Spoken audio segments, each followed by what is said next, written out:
قیامت کی چھوٹی نشانیوں میں سے ایک نشانی یہ ہے صحابہ کرام رضی اللہ عنہم کا دنیا سے چلے جانا۔ نبی کریم صلی اللہ علیہ وسلم کی ذات گرامی کے بعد صحابہ کرام رضی اللہ عنہم اس امت کے افضل ترین لوگ ہیں۔ حضرت ابو موسیٰ اشعری رضی اللہ عنہ کی حدیث ہے کہ حضور صلی اللہ علیہ وسلم نے فرمایا، آسمان کی ستارے آسمان کے لیے امن و سلامتی کی ضمانت ہے۔ جب ستارے ختم ہو جائیں گے تو وہ قیامت آ جائے گی جس کا وعدہ کیا گیا ہے، اور میں اپنے صحابہ کے لیے امن و سلامتی ہوں۔ جب میں چلا جاؤں گا تو صحابہ پر وہ حالت آ جائے گی جس کا ان سے وعدہ کیا گیا ہے، اور میرے صحابہ امت کے لیے امن و سلامتی کی ضمانت ہے۔ جب صحابہ چلے جائیں گے تو امت کو وہ اختلاف و انتشار پیش آ جائے گا جس کا ان سے وعدہ کیا گیا ہے، اور یہ حدیث صحیح مسلم کی ہے۔ اس حدیث میں حضور صلی اللہ علیہ وسلم نے صحابہ کرام کی دنیا سے چلے جانے کو قیامت کی دو نشانیوں کے ساتھ ملا کر بیان فرمایا۔ ایک نبی کریم صلی اللہ علیہ وسلم کی وفات، اور دوسری ستاروں کا جل جانا اور شہابیوں کا گرنا۔ احادیث سے یہ بات بھی ثابت ہے کہ اس دنیا سے نیک لوگ ایک ایک کر کے اٹھا لیے جائیں گے، اور بالآخر بدترین لوگوں پر قیامت قائم کی جائے گی۔ چھوٹی نشانیوں میں سے ایک فتح بیت المقدس ہے۔ جب نبی کریم صلی اللہ علیہ وسلم کی بعثت ہوئی تو اس وقت بیت المقدس پر سلطنت روم کی عیسائیوں کا قبضہ تھا۔ سلطنت روم اس وقت بہت طاقتور اور با اختیار حکومت تھی۔ انہی حالات میں نبی کریم صلی اللہ علیہ وسلم نے مسلمانوں کے ہاتھوں بیت المقدس کے فتح ہونے کی خوشخبری سنائی، اور اسے قیامت کی نشانیوں میں شمار کیا، جیسا کہ عوف بن مالک رضی اللہ عنہ کی حدیث میں ہے کہ نبی کریم صلی اللہ علیہ وسلم نے فرمایا، 6 نشانیاں قیامت سے پہلے شمار کر لو، اور ان میں سے ایک نشانی آپ نے فتح بیت المقدس کو قرار دیا، اور یہ حدیث صحیح بخاری کی ہے۔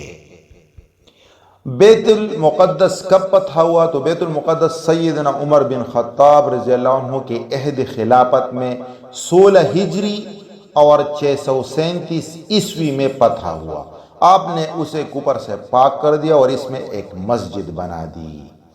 بیت المقدس ایکچولی 2 بار فتح ہوا، ایک بار سیدنا عمر بن خطاب رضی اللہ عنہ کے عہد خلافت میں، اور دوسری بار سلطان صلاح الدین ایوبی کی عہد حکومت جو کہ 583 ہجری اور 1178 عیسوی میں تھا، اور ایک بار پھر اللہ کے حکم سے یہ ایک مومن جماعت کے ہاتھوں فتح ہوگا، حتیٰ کہ درخت اور پتھر بھی بول کر کہیں گے، اے مسلمان، اے اللہ کے بندے، یہ ایک یہودی میری پیچھے چھپا ہوا ہے، آؤ اسے جلدی قتل کر ڈالو۔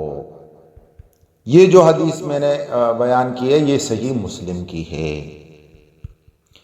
چھٹے نمبر پہ جو نشانی ہے وہ ہے بکریوں کی قواس جیسی بیماری سے لوگوں کی بکثرت موت۔ یہ بھی علامات قیامت میں سے ہے، اور اس حدیث میں موجود ایک لفظ موتان یہ مبالغے کے طور پر یوز کیا گیا ہے، جس کے معنی یہ ہے کہ موت بکثرت واقع ہوگی، جس طرح کی وبائی امراض سے ہوتی ہے، اور لوگ سینکڑوں ہزاروں کی تعداد میں موت کا شکار ہو جاتے ہیں۔ یہ جو مرض ہے یہ امتی اسلامیہ میں سیدنا عمر بن خطاب رضی اللہ عنہ کے عہد خلافت میں فتح بیت المقدس یعنی 16 ہجری کے بعد 18 ہجری میں واقع ہو چکا ہے، جبکہ سرزمین شام میں طاعون کا مرض پھوٹ پڑا، اور اللہ کی مخلوق بڑی کثرت سے موت کے منہ میں چلی گئی، حتیٰ کہ 25,000 مسلمان بھی اس کا شکار ہو گئے۔ اس وبا میں بہت جلیل القدر صحابہ کرام بھی اس جہانی پانی سے رخصت ہو گئے۔ اور کون سے صحابہ کرام تھے؟